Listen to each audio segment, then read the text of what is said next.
Welcome back to Exceptional Undergrads, a podcast where we interview successful students and explore how they achieve successes at such a young age. Be sure to check out our show notes at exceptionalundergrads.com for all resources mentioned in today's episode. Today I welcome Dave Alimchandani to the show. Dave currently attends the University of Notre Dame where he's working on his startup, Finley, centered around revolutionizing credit card usage. He's passionate about working hard and improving himself, which he integrates in all areas of his life. Dave brought us an interesting perspective, having grown up in India before coming to the United States to attend Notre Dame. Without further ado, ladies and gentlemen, Dave Alimchandani.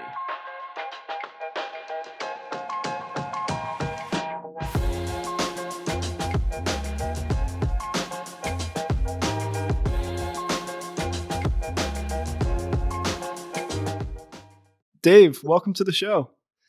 Hey Jack, it's awesome to be talking to you today. How are you doing? I'm doing fantastic. I'm excited to have you here. I'm excited to learn more about your journey. And yeah, would you like to just get us started and tell us a little bit about yourself? So I'm a junior at the University of Notre Dame. I'm studying finance and ACMS, which is applied computational and mathematical statistics. It's pretty much just stats. It just sounds really long. But currently I am working on a fintech startup uh, that is trying to combine all of your credit cards into one card. So I guess that makes me a student entrepreneur. And I'm originally from India. Moved over to the US. This My second time ever visiting the US was when I came to Notre Dame. So decently big culture shock, but I think I've adjusted well, and I'm having a good time. That's sweet. I definitely want to hear more about both of those things. But I Mhm. want to get started first here. You moved to the US from India for school here. That's a bit of a culture shock. And you said right now it was the second time that you had even been here is whenever you moved. Yeah. So just can you walk me through like just that experience real quick? I feel like I had to move across the United States from Texas to North Carolina for school, and I felt homesick. So like I don't know. I just want to hear what you have to say here. Let's dive into that real Yeah. quick. So I grew up in Mumbai, which is a pretty big city. Like when I talk about it with my friends out here, I describe it as like the New York of India. So like the hustler mindset is there. Everyone's always moving. It's kind of messy. Sometimes it's smelly. Uh, but it is essentially India's equivalent of New York. It's the financial capital. It's also like the film capital, so it's kind of a New York and LA hybrid, which is cool. Hmm. So it's a really fun place to be in. There's always something to do, and the high school that I went to actually sends a lot of kids abroad to the US. So I did uh, like the international board baccalaureate. It's called the IB, and that essentially preps you for the college system in the US. So it actually gave me an advantage when I came over here because I was used to writing essays in like more so the American way. Uh, Hmm. so it was always kind of the plan for me to come over to the US and continue my studies here. Uh, but in terms of how I adjusted, so the first time I ever visited the States was when I was 5 with my parents. And when I came over here as a freshman at the age of 18, I was pretty much just expecting uh, like a movie uh, out of college. I was looking forward to the parties. I was looking forward to uh, finding startups around campus, looking at like movies like The Social Network and learning about how the entrepreneurial mindset was different here. And that was what like attracted me to the US the most. The fact that it could be like it's equal opportunity and you can build whatever you want as long as people want it. Uh, so that was something about how I came over to the States. It was pretty much always a plan, essentially. Yeah.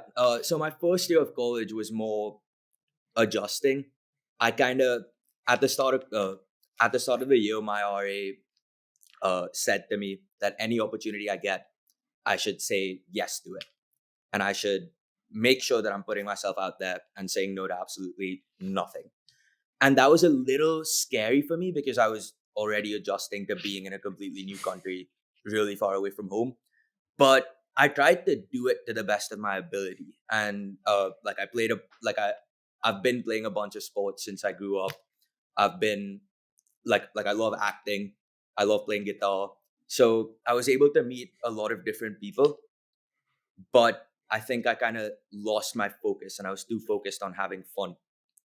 Mm. But then in the second semester of college, or more so my sophomore year, I realized that I literally have unlimited opportunity to build whatever I want, and I have so much time available to me to do that, especially since I'm in college. So I kind of had like a switch click, and that made me start thinking about ideas and start thinking about what I could build that people would want. And I had a bunch of really just mediocre ideas. I thought about like a sock subscription of cool socks that I could like have, because I kept running out of socks because I was pretty messy. So I was like, like everyone must have this problem. And honestly, I still don't think it's that bad an idea. Like monthly socks, and they're like drippy, and you could get like student athletes to market them. But anyway, a bunch of really mid ideas like that. And then me and my roommate started talking about credit cards. And he was talking about how he just can't manage his credit cards. He was a big credit card nerd. He had like 4 credit cards. And we were both kind of just like, why is there not one thing that just allows you to optimize and know which card to use at which store? Like, why is there not one Hmm. card that completely streamlines this? And without really thinking about it, we started doing it. We started making a pitch deck. We actually, the first thing we did was we decided the name, and then we ordered t-shirts like before we had anything. And then we wore the t-shirts the next day to a meeting with like a the startup coach that the university had hooked us up with, and he was like, "You guys haven't done anything else." But but what I'm trying to get at is the amount of problems that we've had to solve and issues that we've had to face, and moments where we've been like, "Oh, like this could all fall apart right now." If we knew that when we were starting out, we wouldn't have done it. But because we just went into it, it led to us uh, kind of tackling all of the problems one by one. And that's what I would encourage anyone watching this to do as well. Because like I think the first step of taking the plunge, diving in, like seeking discomfort, as like I used to like to say, it was like my Instagram bio and everything, kind of cringe.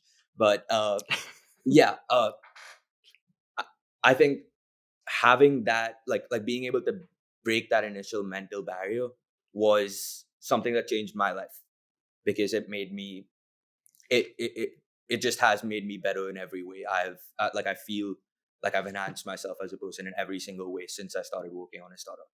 So yeah, that's just a little ramble on my journey to the US, and then my journey as an entrepreneur. uh yeah.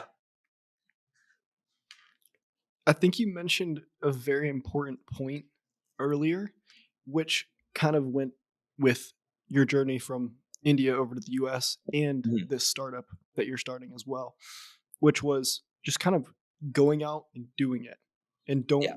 don't worry too much about like having an entire crazy plan that you have to get yourself locked into, and rather just take that jump and get the ball rolling so you've got momentum to overcome these challenges. Hmm. That's And something. there's Oh, go ahead. yeah, sorry about that. Just like on that point, there's a really interesting quote, or not interesting, but really nice quote that I really like by Phil Knight. It's from the book Shoe Dog. It's a really great book about Hmm. entrepreneurship. And he says, like, it's pretty dramatic, but it's a good quote. Like his teacher said to him, the cowards never started and the weak died along the way. That leaves us. Mhm. So hopefully, uh, you're not the weak, but you definitely don't want to be the coward. And that's the attitude uh, that I personally have, and that I would encourage most people to have, I'd say, from my experience. I think the big thing with just jumping and starting out with stuff is, like you said, like if you had known all the different problems that you were about to face, you would have never done it at all. And I think part of that too is like sometimes we forecast like all these problems about like why we can't even do this at all to start whenever we just need to overcome like the first hurdle that would get us rolling so we could learn the different things. That's something that myself I figured out whenever I basically took like a while to start up this podcast and like finally go live with the stuff. And I'd had ideas of things for like a while, but I wasn't going to learn anything until I actually went and did it for the first time and like started doing the interviews and started publishing them. And I think that's a big thing that sometimes we forget as college students is just to actually go ahead and like start Mhm. doing whatever you want to do and then learn it on the way. Because like I said, I actually have it in my LinkedIn bio. I want to pull it up like really quickly because it's kind of funny. Yeah. But I'm pretty sure my LinkedIn bio, part of that is yeah, right here. I believe the best way to learn entrepreneurship is to be an entrepreneur. And I said that's why I've started multiple businesses like so Mhm. far because I feel like we learn best through actually going through and doing this stuff rather than sort of watching things online and learning things in classes. 'Cause it's one thing to learn it, but it's a whole other thing to like actually go out and do the stuff. Mhm. Yeah, I'd agree with that, and I feel like I've learned as much in terms of overall like social skills, technical skills, any kind of skills outside of college or like working on Finley over this past year as I have like in the classroom. Like, yes, it's super useful, and I enjoy going to class. I find most people at Notre Dame like to study uh Mhm. and enjoy learning, and I feel like being around that mindset is is super conducive to your own growth.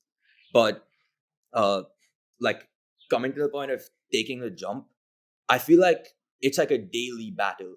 Mhm. It's not something that like you do once and then you're done, you know.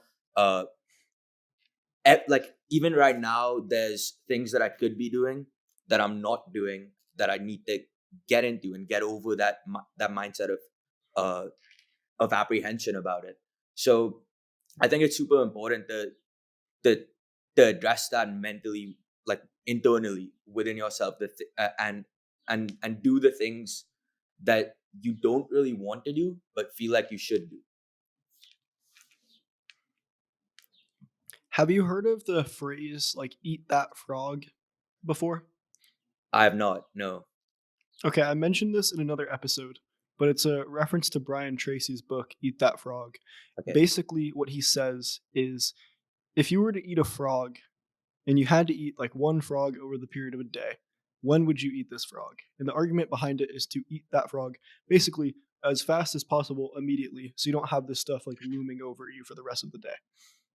So, this phrase, eat that frog or eat the frog, basically talks about how we want to do the hardest thing that we could possibly be doing or the thing that like is most important immediately in our days or at least get this thing out of the way that's super important so that you can move forward on the rest of the stuff. So I think that's like a big thing of like telling yourself like I need to be able to do this thing if it's like harder for me is to prioritize doing that hard thing so then you don't have to worry about having this thing be looming over you the entire time or you procrastinating the stuff.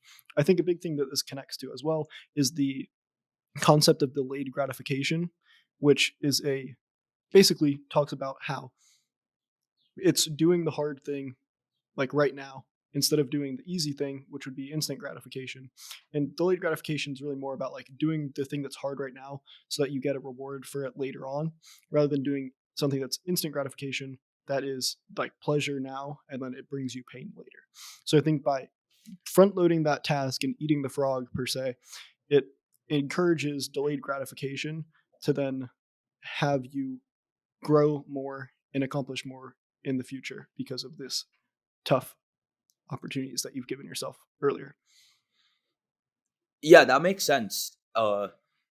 And honestly, that's something that I've like without knowing of this, eat the frog, like that's a pretty cool sounding code. But yeah, I think I've been trying to start my day off with the biggest possible challenge. Mhm. So if I don't go to the gym, like in the morning at like 7, I'll try to have a cold shower. or just something to wake me up and stimulate me and make me feel like I'm actually out of bed. I've Mm. actually done something. Because like sometimes, or earlier, maybe my freshman year, I would wake up at like 9:30. I would scroll through my phone, and like someone would ask me, "Oh, what time did you get up today?" "Oh, I woke up at 9:30." But I got out of bed at 11. So that's when I actually woke up. That's when my day started. That's when my productivity began. So, like, I do agree. Uh, you should eat the frog. I actually have eaten a frog once, and it was pretty good. Uh, Honestly, it was like a tender version of chicken. It was actually really good. I won't lie. I would have it again. Uh, but that was dinner. So I guess I didn't really apply it then. But this is like I actually read a book recently that my Mm. friend. So my friend uh, reached out to me. He actually has his own startup as well, and he told me that this book changed his life, and I was like, okay, bro, sure. Uh, and he tells me just start reading it, and I'm sure that someone on this podcast has mentioned this book. It's like a best. It's called Atomic Habits. It's by Yeah, James Clear. I'm of sure course. it's the most basic like self improvement book, or not basic, mainstream self improvement book right now. Mhm. But I read it, and it genuinely did kind of change my life because it made me cognizant. Uh, just to give context, this book essentially talks about the habits and how to build habits that breed success. Uh, so when I read this book, it made me aware of all the different things I think to try and make myself do something good in a day. So like it says stuff like do something that you need to do before you do something that you want to do. And subconsciously, if you're trying to be productive, you're going to do that, like anyway. But when you see it written down that clearly, you realize it really is that easy. I just always have to do something that I need to do before I do something that I want to do. Like another quote that I think like I particularly liked, or particularly struck resonated with me was uh decide the type of person you want to be and then prove it to yourself with small wins. So I can be whoever I want to be. When I play, like I play guitar for fun sometimes. When I play guitar, I should play guitar with the impression that, like with the idea that I am John Lennon. Like I am that good. And if I don't think that, I'll never be that. I mean, I'll never be that anyway. But why should I not have that attitude? When I play soccer, uh, I need to think I'm the best player on the field. Otherwise, I'm not gonna be the best version of me. So, like uh, I, I, I really think this book is like is a book everyone should read. It might be like if you've read a lot of self improvement stuff before, it might be like repetitive. It might be like, oh, I already know this. But uh, yeah, I think if you're new to this space, especially, you guys should check it out. Whoever's watching. Uh, but yeah, have you read Atomic Habits? What did you think? Yeah, it's came up a bunch on the podcast. I've read it. I've read most of the book, and then I've read through a bunch of summaries. I got through like half of it and realized that I do a lot of the stuff and I understand how a lot of the Yeah. habits work. So I kind of put it down and moved on to other things. That's what I noticed I do a lot with books because I have so many Mhm. different recommendations for stuff thrown at me Yeah. that I read through a whole bunch of them, and then if it like isn't sticking or like I know a lot of the stuff, I'll kind of like put it back down and move on to something else. But I know I've researched Atomic Habits and gone through the concept of like everything, Mhm. and I've spoke about it a whole bunch of times from people. I Yeah. almost feel like I should like go back and read the entire book just to be like, yes, I did read all of Atomic Habits for the podcast to like say that to people because I don't tell them that I read the entire thing, so I guess it's kind of maybe not the best look, but no, I thought Atomic Habits was really good, and I love like the concept of just having small wins that then Mhm. build up to the person who you are, because that's something that even before I knew about the book Atomic Habits, I started to employ Yeah. in my own like routines to like have small things that add up to be the person who I want to be. Where I'd tell myself, kind of like how you just said, like if I was playing guitar, I'd want to basically tell myself that I'm I'm John Lennon and Yeah. whatnot, and like do really well, I'd tell myself like, oh, like I am. Whenever I was trying to build like a lot of discipline in my life, I'd tell myself like, okay, I'm the most disciplined man on campus, and then I'd whatever action that I needed to do that would like basically Reinforce. be reinforce myself, I would do. So like if that was like get up immediately whenever my alarm went off, I would get up immediately whenever my alarm went off. Yeah. So like to your point earlier about the like I would wake up at like 9:30 and then like I wouldn't get out of bed till 11. That's something that I personally struggled with a whole bunch. I'd literally wake up. I remember one time actually I met my one of my really good friends, Chase. The Mhm. first time I met him was like me like halfway asleep at like noon on like a day whenever he was friends with like my roommate, and I was like, man, that's like horrible. And now then that transformed from me waking up at like noon, midday, like sometimes 1 o'clock, like in college, like crazy. And Yeah. I would like struggling to get to my 11:40 classes to have me waking up at like 5:30 in the morning and like earlier 4:30 sometimes. I'm not doing that as much now, but I transformed it to the point where I was good. A big thing with that for me though about getting up like earlier, obviously besides like limiting my phone, of course, and Mhm. like keeping that a little bit further away from my bed worked out well. But specifically having like a countdown of like five, four, three, two, one, and then like either before one Mhm. or right at one, like immediately getting up. And that can be applied to like anything. Like you mentioned, like cold showers. That's Yeah. the same tactic that I'd use to like get myself to do cold showers. Mhm. I'd count down from five, and then either right before I get there or right like as I finish, I like just jump in. I'm like, all right, like done. It like limits the Yeah. amount of thinking that you have because you're only working on focusing on like counting down. Makes sense. I actually I struggle with the cold showers. I find them really painful sometimes. But on the waking up part, I actually found that when I wake up without an alarm, I'm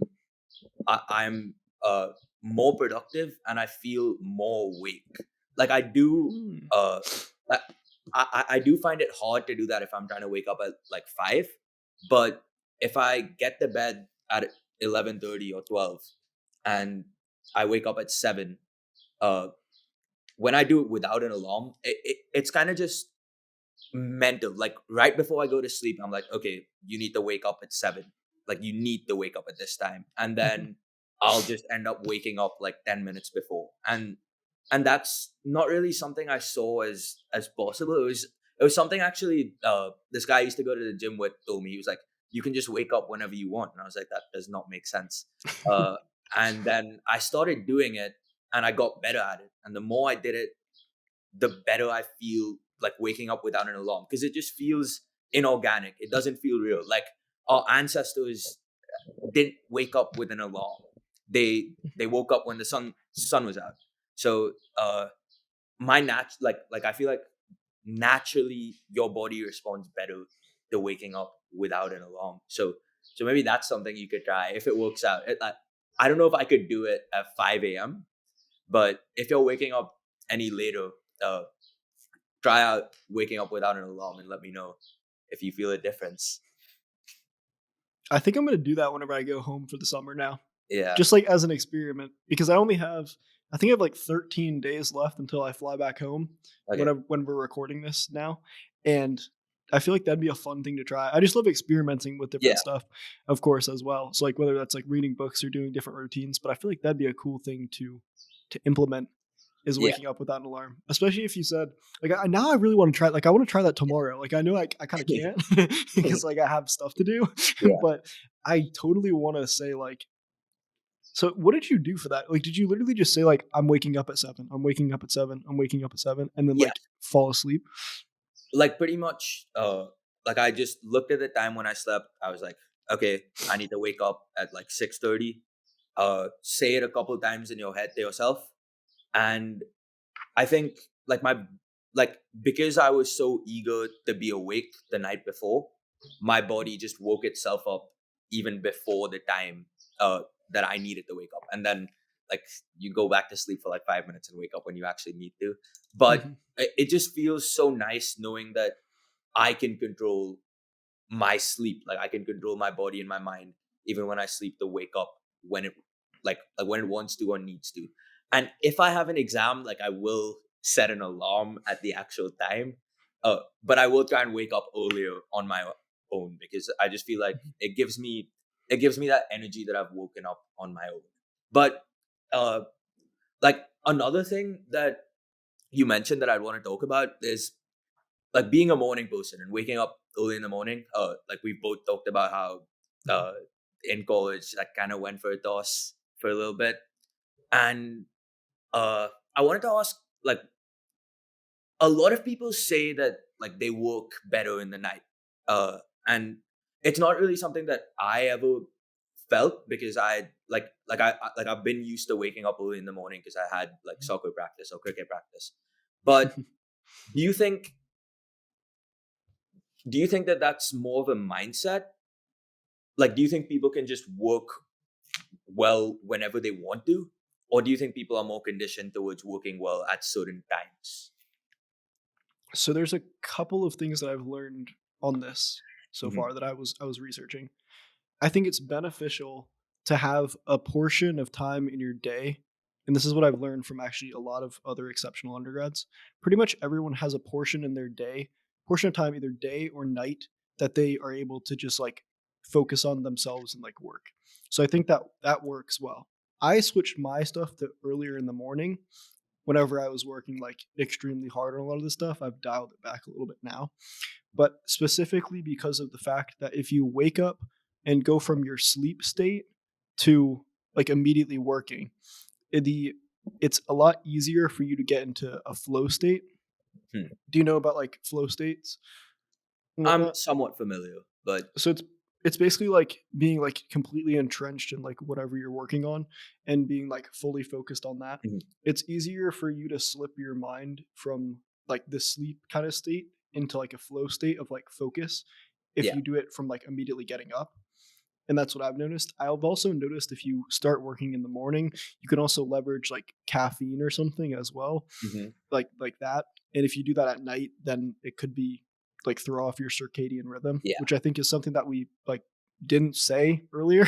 Yeah. But whenever we were talking about sleep, the circadian rhythm is one of the things that kind of goes along with it. Of course, Hmm. like sunlight exposure, if you wake up earlier in the morning. That's why waking up to Hmm. more of a natural light will help you out and usually make you feel better in the mornings, especially if you can get that like synced up and dialed in as well. Yeah. But I think myself, I think that there is a mindset thing as well, because waking up earlier in the morning and being like, okay, I'm one of like the only few people who are up on campus right now, and I'm now working towards like the thing that I really want to work towards. It kind of gives you like a sense of like, nice, like this is going to be a really good day because Hmm. I've already accomplished stuff before people are even up Yeah. potentially.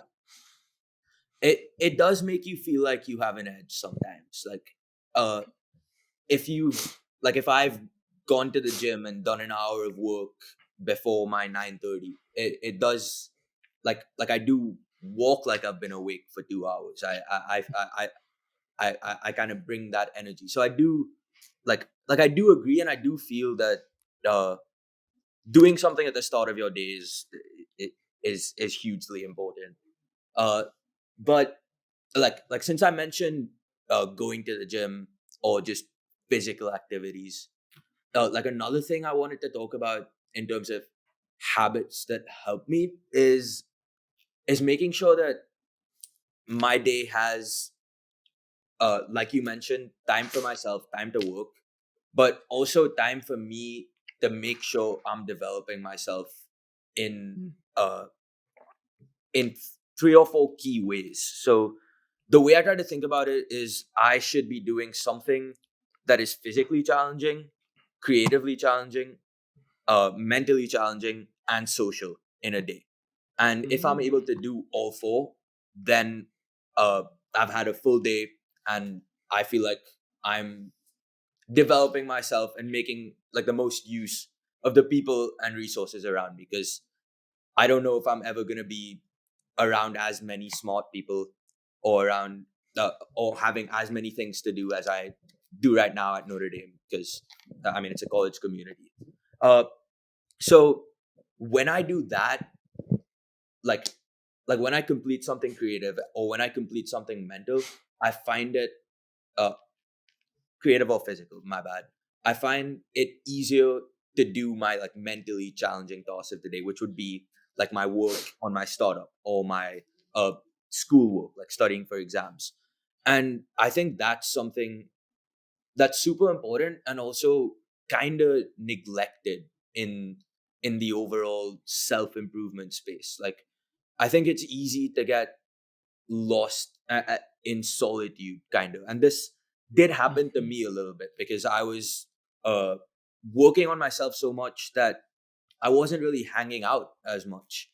And it's not really a bad thing, but uh, I think it's important to make sure that you're doing something social and that you're doing something outside of just work, because then you kind of become one dimensional.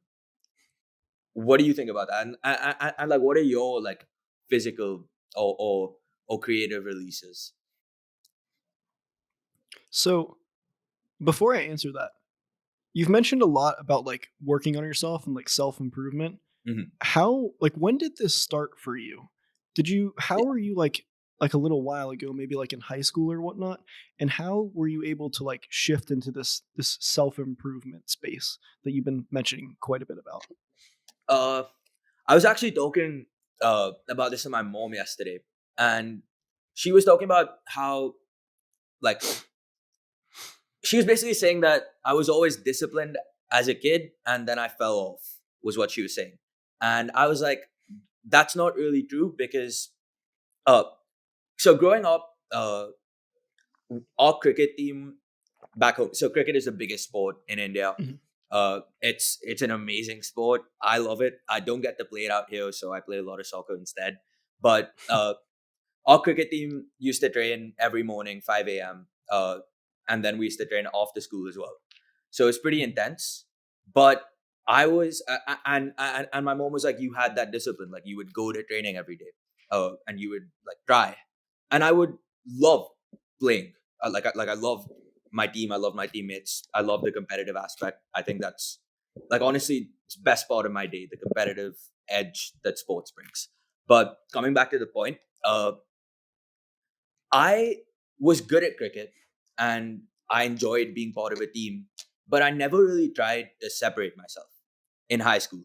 I never tried to be better than everyone else. I didn't try to train harder. I would start, I would contribute, I would be good, but I wouldn't be great. And uh, I think 10th grade, uh, my mom, like we had a 3 month summer break. It was the longest summer break we've ever had uh, back in India. Like we have super short summer holidays. It's like a month. Uh, my mom was like, "You're not staying home for 3 months. I don't want you there." And she sent me to a village in like rural southern India where like I interned at an NGO that like works with the tribes of that particular region. And when I went there, like it was it was pretty bad. It was pretty barren. There wasn't much to do. I kind of just had time for myself and my thoughts. There was no gym. It was like there were cows and all kinds of animals walking by. Uh, I think we saw. Uh, I think we saw a leopard out there. So really living in the wild, uh, and that just gave me so much time to reflect on myself and realize that I need to be able to like I need to be thinking about how I can separate myself because I don't want to be a one of a group all the time. Like I want to have something about me. So everything I do, I need to enhance and do it to the best of my ability because or try as hard as I possibly can in in every aspect of my life. And that honestly started with the gym. Like I was uh pretty skinny, wiry, never really worked out. And I made a physical change in myself. And then once that physical change happened, it led to me being more confident in all my skills. And that was like it was crazy. It was eye opening to me. I was like, okay, like I can just be good at everything and be sure that I'm good at everything. Uh, as long as I'm actually working towards being good at everything. So why would I not implement the habits that I need to be great when being great? is so much fun or seems so much fun. And that was kind of where the switch clicked. It was like at summer break, 10th grade, started working out consistently, and I I don't want to say the gym changed my mindset, because I honestly like playing sports a lot more than the gym. But I feel like changing physically and that realization helped me change mentally as well. And also like having time to reflect and seeing like something that I'd never seen before, rural India, uh, living in the wilderness, working with tribes, uh, was an experience that made me realize that I have so many opportunities open to me. I don't live in the wild. I live in society. I live in a place where I can uh, look around and see a million people on their phones, and I can have something of mine on their phones. And that can be my pathway to doing something great or doing something fulfilling. So yeah, that's what I that's why I'd say my like switch clicked and I became more motivated. But still a work in progress. I'm sure the way I think will keep evolving. And honestly, I like that, because I feel like I had a completely different. Like I feel like with every book I read, my mindset changes like 5%, kind of, depending on the quality of the book.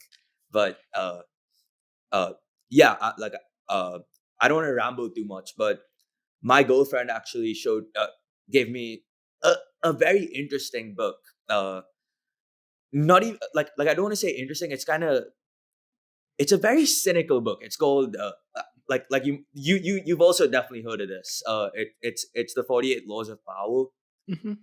and uh, I don't know why she bought it for me, but it is one of the most like uh, I feel like it's the worst way to think in some ways, but it's also really like it's also kind of helpful in terms of understanding authority. Like I think law 15 on that book is avoid the unhappy and unlucky, avoid infection, which is a pretty crazy thing to write down, like just avoid people that are unlucky, as if like unlucky people exist.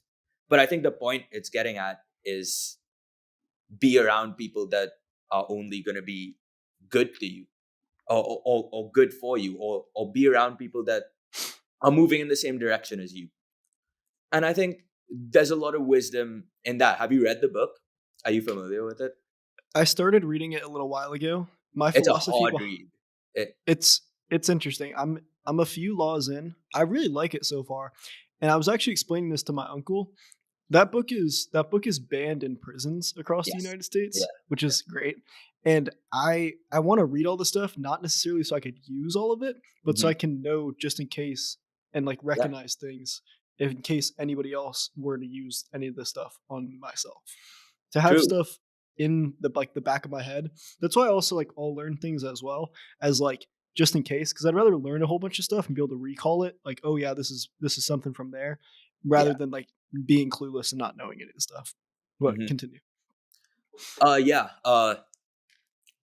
Actually, uh, sorry, I forgot what I was gonna say. But uh, this book, uh, it's kind of like the way I approached it in terms of how I want to understand it and how I want to get knowledge from it was, this is a bunch of cool stories from history about men in power, many of whom did really terrible things, but also accomplished great things, and Mhm. how they use their authority to to to help them get what they want.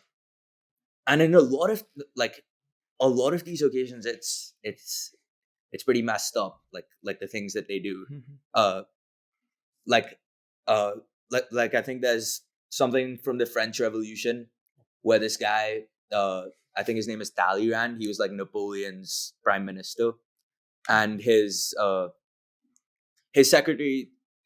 So they're revolting on the streets, like it's a French Revolution, and he asked his secretary, uh, "Are we winning?" And his secretary says, "Who's we?" and he says, "I'll tell you who we are tomorrow." So just like cool stories like that. Like it just like I personally like history, so learning about how Napoleon responded in a certain situation, or like uh the Emperor of China would act in X situation, I feel like is something that can only be useful if you read it with the right mindset. If you read it with, oh, like this is how I'm gonna exploit people, then obviously it's gonna make you into a bit of a bad person. But yeah, I'm halfway through the book now, and it's been a while since I picked it up, but I think I'm gonna get back to it because it was pretty useful. I would recommend. Yeah, I'm definitely gonna get back into it now that you just talked about it again. I feel like there could be a little accountability there. If I start reading it, then I have to run stuff by you. I'm like, hey, Yeah. I'm catching up to you here, so maybe I'll shoot you some texts on that. Yeah, I think But you might beat me the way I'm going, bro. hey, I don't know. I mean, let's see. I'll do this for you. I'll pull it up and see where I'm at. I swear I did a good bit. I had read for a little while, but let me pull this up because like I said earlier, I switched to different stuff. So right now I'm working Fair. on the book .com Secrets by Russell Brunson. It's actually really good. It like tells you all about like marketing online, and Okay. I need to read through the rest of that stuff so I can refresh my memory here on a lot of that stuff and learn it, which is good. All right, 48 laws of power. All right, I'm on law 2. So I made it through one law. I I'm working on 47 right now. So there we go. Maybe I'll yeah, that could be a good accountability for me. If I have to write you a text No, and be I like, look "All right, I forward to finished the a couple of text. them." And you could send me some of the. So I've actually been writing down stuff from all of the books I read lately, just Good. because like we spoke about this briefly before, but I think it's so easy now to just consume content and forget about it, because Mm, majority of my day I'm consuming content. A majority of the average college kids, they're consuming content on their phone, on their laptop. Like most of the people you see around you are on some kind of screen, and honestly that's made me start to hate my phone. Like I hate uh, as as founder of a tech company, that's kind of a bad thing to say, but uh i I just think phones make everything too easy. uh but and that leads to your attention and your memory just regressing progressively as you use uh your phone and technology more and more.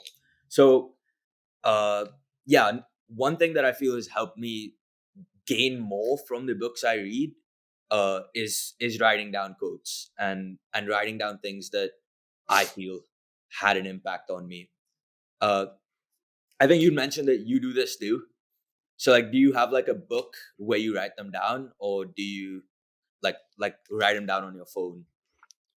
so I have a couple of things with that. I do a lot of highlighting like in the Yeah. books. I read online. I have like a bunch of books in like my Google Play Books library where I could just like look at them and then like highlight stuff.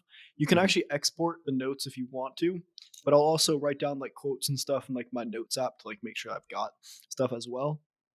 But I actually this is something very interesting because I've noticed that you've done a pretty good job of it as well, which is just like recalling the different quotes Mhm. without having this stuff up. Yeah. That's something that I worked on a whole bunch. I think it's just based on like reading a whole bunch of books and like learning things to where this actually comes from. Here's my recall in play, Yeah. but this comes from. I heard it on Modern Wisdom podcast by Chris Williamson, and it Mhm. was Chris Williamson talking about a quote from Tim Ferriss, who was asked about how he was able to start like recalling things and how he didn't Yeah. understand it, and he just said that the good shit sticks Mm. in your mind. So whenever these things come up, that's why I think it's so important to like read something like the 48 Laws of Power or any of the other books that I've mentioned and read, because then you're able to connect that to different things, and then that's the times whenever stuff will just randomly come up. You'll think about it like randomly. Right now, I think of the book. It's called Meditations by Marcus Aurelius. There is a Mhm. quote in there that talks about urgency. Like it says, like urgency is upon you, and you need to like basically start doing stuff like now. That connects back to like a couple of other things. But I think in this sense, it talks more about how urgency is upon us to learn different things so that we're able to implement this stuff to improve ourselves later on. Mhm. Because by having that like delayed gratification in a sense where you read these books whenever it's harder for you rather than just going on your phone, which would be the Yeah. easier thing to do, then you're able to reap the benefits of being able to then lengthen your attention span and recall the stuff that you want later on. Yeah. Yeah. Uh, and and I think reading is like I feel like people are getting more into it now. Like I hear a lot more about people talking about reading and talking about books in general in college. Maybe that's the people I'm around, but uh, I think towards the end of high school, I kind of just stopped reading because I was so focused on getting to college. I was focused on like myself doing whatever I was doing, not really thinking about improving myself with knowledge. So maybe it's something that comes with age and maturity. Like the older you get, the more you want to make sure you're learning. Or do you think there's like a tipping point where you kind of plateau? I think part of it comes down to like I'll give you an example from like a story for myself. Mhm. I think there's like sparks that like spark you to like go down a path of like self-improvement or like entrepreneurship or stuff like that. And usually what happens is it like comes with the learning aspect of stuff. So you almost like get I don't want to say like get forced into it, but like you naturally like start to flow of like learning and like books are there. So like for example, myself, we talk about like the phone stuff, which like I have my phone right here. A good way to like make sure you're better is like make sure your phone's in black and white Mhm. and like take off like most of the apps. That's what I'd say. But one of the things that I did a while ago, I deleted social media on my phone and like just cut it off for like an entire like year plus. I got it back like for around this podcast, like doing stuff as Mhm. well with the business. But I put the Google Play Books app like in place of where Instagram was and took a bunch of the other stuff off. So I'd like swipe open and like go to Instagram and I'd click the books. So then it just made me start reading and I just started doing that stuff. So I'd recommend that for like anybody who wants to start reading. But Mhm. just telling myself like, all right, like now we're reading now because I have nothing better to do has made me like become more into actually reading. And sometimes, like I said, like I'll fall off with the reading as well. Like I Yeah. literally said, I made it through one chapter of the 48 Laws of Power, but then I'll also have times where, like yesterday, I sat there and pretty much just read .com secrets for like the entire time, like most of my day. So like I can go back and forth and do the stuff, but I think it's more of honestly with books, it's something that actually recall again. Yeah. My a buddy of mine who's on the podcast, Quentin, he was telling us about how he would put a book in the middle of his bed before he went to bed. He'd need to read this book and like Mhm. read at least one page of the book before he went to bed. And he couldn't do that if he couldn't go to sleep if he didn't move this book out of his bed and like read it. So just I think establishing like a routine, maybe not like exactly like that, but establishing a routine of reading can help us become like Yeah. smarter and like learn things, but then also just make it consistent. Like something that I implemented this year for myself. And I'm like not a huge fan of uh I'm not a huge fan of like New Year's resolutions. I think Mhm. that that's kind of dumb. Like I think that you should just start stuff like immediately. Like don't bother to wait. Yeah. But something I did actually wait for was implementing reading one page of the Daily Stoic. It's a book by Ryan Holiday every single day. It's I've literally heard of just it. one page for the day, and you just read that. And it's made me like I at least have some sort of sense of accomplishment whenever in the mornings I like meditate, journal, and then read the Daily Stoic. So I like have something like I've read some book. And Yeah. I feel like at least a little bit accomplished there. So just implementing stuff into the routine, like we were talking about with Atomic Habits, then you're able to build upon that stuff. And I've found success. I would just say like I said, like I just try things. I'm like not an expert by any means on Mhm. any of this stuff. Yeah. I'm just sharing random stuff that I've kind of thought is cool and I'm gonna try like the waking up stuff that you said. But Mhm. I'd recommend at least trying some of the stuff for people. Yeah. And like on the recall again, actually, I think like you said you only read half of Atomic Habits. I actually only read like 120 pages. But I think it's more about what you get out of it Mhm. than reading the whole book. Like you don't need to read the whole book just to say that you read it, because if you aren't gonna get anything more out of a non-fiction book, it's not like it's telling you a story that you need to know the ending. Mhm. Like I think you should stop reading it when it stops helping you. Honestly, uh, so yeah, that's how I feel about books in general. But I wanted to ask about meditation actually, because that's something that I've always wanted to do. I've always been told to do. So like Indian culture, meditation super big, yoga super big. My parents, my aunts, they're always on me about meditating. Also because I've always been a super jumpy kid, like not sitting in one place, kind of fidgeting around. Uh, and that's also something I've found in a lot of entrepreneurs. Like a lot of them are kind of muddled heads, like ADD tendencies. Uh, they always like they're always moving, always fidgeting, always shaking their legs. And meditation is something that my parents thought would help with that. Honestly, sports has helped more. But what do you think about meditation? What has your experience been? I've been meditating now for like 2.5 years. I've always been like very jumpy and like fidgeting with things. My leg was bouncing like seconds ago and then I stopped Me it. too. Sometimes I have like stuff on the desk that I'm recording at. Like I have like my AirPods case and like every now and then I'll like grab it. So there you go. I'm still working on it. But meditation's been fantastic for me. It's calmed my mind and made me more present. It also lengthened that attention span that we were talking about Hmm. because you're sitting there doing nothing or like maybe not nothing, but like Yeah. just focusing on your breath. And I learned that literally just by going. I have an app that I use. It's called Headspace. I don't know Hmm. if you've heard of Headspace, but I'd go and check that out. I'll link it like in the show notes or whatnot for like Okay. my link for that so people can get like 30 days free or whatever it is. But you Cool. Headspace is good. It has like a bunch of different programs that you can use, like training courses, and if you just go through, it'll like teach you how to do a lot of the stuff.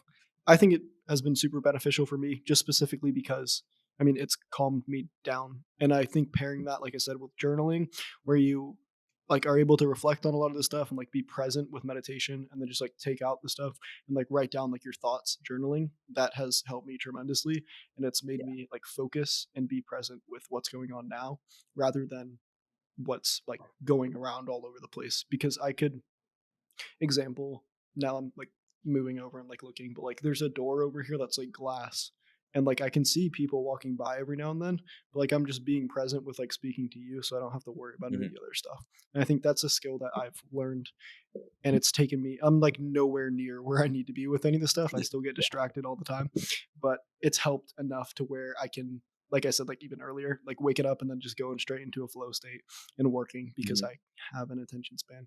And it's like yeah, there's a bunch of things that like try and tear you down right now with all the stuff of like your phones like get you distracted, but having just like a portion of time to yourself that like helps you like reset that will help combat things. Makes sense. Makes sense. Yeah. Uh, I've been trying to get better attention span wise for a while. I think that when I'm like when I need to focus and when I need to lock in on something, it's super easy for me to do it and to stay that way. But when something doesn't grab my attention enough, it just like I could think about a million other different Mhm. things. Uh, but another like I just thought of another quote that I wanted to share that was Mhm. actually from uh like it actually relates more to what we were talking about earlier in the podcast. But I just thought it was a cool quote that you might enjoy. I was actually watching this movie yesterday, and it was the Trump movie. It was like a Trump documentary. And in like 1995, interviewer asks him, "If you lost your fortune, what would you do?" And he says, "Maybe I'd run for president." And like obviously super controversial guy and everything, but that is like my like I don't personally think I'm an exceptional undergrad yet, but I think if there was like a symbol of how I plan on becoming one, I would say having that level of confidence in myself, uh, like someone like potentially the president of the United States, or or like I feel like most great people have that confidence in themselves, and I'd say that that's what I would want to achieve too. And obviously, I need to have the skills to back that up, but I feel like my systems can help me build those skills. Uh, but one last thing I actually wanted to ask you was, like, if you have these big goals, like I have a goal to build the only card that consumers want to carry around. Uh, how do you do you believe in the setting of these goals? Because there's a lot of discourse about goal setting and whether goals and objectives actually work. Uh, and how do you, like, personally in your life, uh, set targets and make sure that you are achieving as much as you can? I think it comes down to building out the different goals that you have and like basically like listing them out, but then also putting in place like different like milestones that you can hit. That's something that I've been working on lately, and it's actually something that has changed my mind because I also think as well that I think like putting this stuff out there, like also being able to reward yourself through different milestones that you have is good. But then I also think the most important thing for goal setting that I'm working on is from the seven spiritual laws of success. It is law number 6 of 7. It's the law of detachment, which says in order to get whatever you want, you need to give up the attachment to whatever the result is going to be. So basically, just like you can set these goals and like have these intentions, and there's a difference between having like the like goals of like the different things like you really desire and whatnot, and just Mhm. like intending for like this stuff to happen, like kind of desiring and stuff. That's actually the law before it, the fifth one. It's and detachment isn't about like giving up like the desire for like this thing to happen, but it's not being so rigidly attached to what is basically going to happen if like this Mhm. thing like doesn't work out. So it's saying like I want to have like I'll say just randomly like I want this podcast to have 100,000 subscribers or something on Mhm. YouTube. But it's like I don't need to like be so rigidly attached to this thing happening and like how I'm going to get there, but just like letting the stuff flow and kind of attracting the stuff to you. That's actually it reminds me of something that my one of my favorite artists named Mike, just Mike, he said, which was he has it like tattooed on his arm, I think. And it's just the words like don't try, and Mhm. it's like letting you it's the law of least effort also from that book, but like just letting things like come to you and kind of like attracting a lot of the stuff. That's something that I've been looking forward to and Mhm. looking into myself, which is just kind of like setting an intention of something to happen and like putting in that work and like making sure that you are working towards whatever your goal is, but then also like being open to like letting the universe like bring you what you want as well and really being in tune and flow. Yeah, yeah, and I think that leads to goals versus systems, and what you should prioritize, because it's not, I guess it's not the end of the world if you don't hit your goal, as long as you have faith in and you're uh sticking to a system that is good in maximizing yourself. So yeah, uh I like that idea of not trying. And Mike, Mike is a pretty unique artist name. Just Mike. Yeah, it's literally just Mike, like Mike period is his thing. But yeah, I'm actually wearing some of his old merch, like a little Damn, video. He's got like a it's cute actually cover thing. clean. But yeah, he just came out with an album, The Lows. But yeah, there you go. Okay, I'll Huge check it plug out. for I'll Mike check it right out. there. But Put that in it's the sweet. meeting notes as well. Yeah, for sure. I got you. Well, awesome. Well, let's wrap this up here. I've really enjoyed talking to you. I think it's been an interesting interview here because we've kind of gone back and forth and sort of like almost made it a little bit of a discussion, which I usually don't do, but I like it. It's sweet. So I'll finish you up here with a question, hit you with it. What's some advice, the one piece of advice that you'd give to other undergrads who are aspiring to excel in life and who are trying to do things like you? Uh, I'd say that you need to have unwavering faith and belief in yourself, and that's not necessarily something that will, like, manifest itself immediately. It's a work in progress. Like, I feel like your confidence in your abilities will continue to increase as your abilities enhance yourself. None of us at our current age are perfect. We're all 20 years old. We're all I mean, I'm 20 years old. We're all like in our Mhm. 20s, where like we're constantly going to get better. We need to have confidence that the things that we do are going to keep making us better, and then that's going to lead to confidence in our abilities. So that's just recently I've started to think in this way, and I feel like it would be good advice to my younger self, and also to uh anyone that would be listening. Just be confident and believe uh that the things you do are going to make you better. Have you read the book Think and Grow Rich by Napoleon Hill? I've not. I've actually been told to read that a couple of times. Would you You recommend? kind of Yeah, you kind of just hit on that. A lot of what he talks about is like having an unrelenting belief and faith that you are going to achieve like whatever this thing is, and that's what he like writes about a lot of in that book. At least that's part of what I took away from it. But Mhm. I found that interesting that that's what you said. That's the first thing that came to my mind. But yeah, Yeah. for sure. Well, sweet. Do you have anything else that you would like to tell the podcast listeners here or the viewers Uh on YouTube? uh Check out Finley when we do launch. It should be at the end of the summer. And I think both me and Jack have a lot of reading to do. So it was great to talk to you guys and to talk to you, Jack. It was an awesome meeting. I enjoyed it. Yeah, it was a fantastic time. I think we're gonna have to be holding each other accountable here with some reading, to be honest with For you. sure. Sweet. All right, well, take care. Thanks again for coming on. I hope you enjoy another episode of Exceptional Undergrads. If you found inspiration in today's episode, head on over to our website, exceptionalundergrads.com, for the show notes and resources from today's episode. We're always looking for new undergrads to showcase in future episodes. If you'd like to be on the show, head to our website to the Apply Here page, fill out an application, we'll get back to you soon. And as always, be the exception.